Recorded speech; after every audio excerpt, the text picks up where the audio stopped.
months old, your baby has really moved away from newborn sleep patterns, and what can happen is we don't realize that so much, and a lot of the advice out there suggests awake times for babies at this age, which is still very much newborn baby sleep patterns. So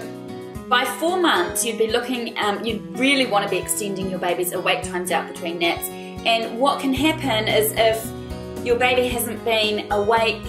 for long enough between naps, some babies at that age will really easily go to sleep if you're doing something to actively settle them, like feeding or rocking, or if you go for a drive in the car, or if you're pushing them in the stroller. But because they maybe haven't had enough awake time, they're actually genuinely not tired enough to have a longer, more restorative nap. And so if your baby is going to sleep with you holding him and rocking him, and then you put him down, it's likely that he just wasn't tired enough to go into his deep sleep stage, and he's waking as a result. I would, in that instance, be looking at extending out your baby's awake times to make sure he's really ready to have a good nap. What also starts coming into play at this age is your baby's maturing sleep patterns mean that they become really dependent on the method of going to sleep each time that you're giving them. So if your baby is in the habit of being rocked or held to sleep, when you're putting him down,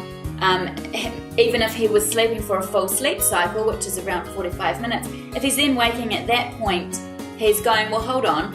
I was rocked to sleep and suddenly I've woken up between my sleep cycles and I'm in my bed by myself, and he doesn't like that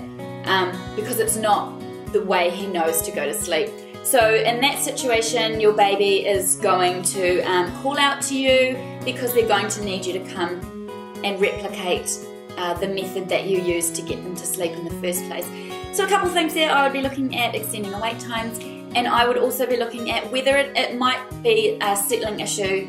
starting up with your baby, and maybe it is time to help him move into those more mature sleep patterns and gradually guide him towards falling asleep independently.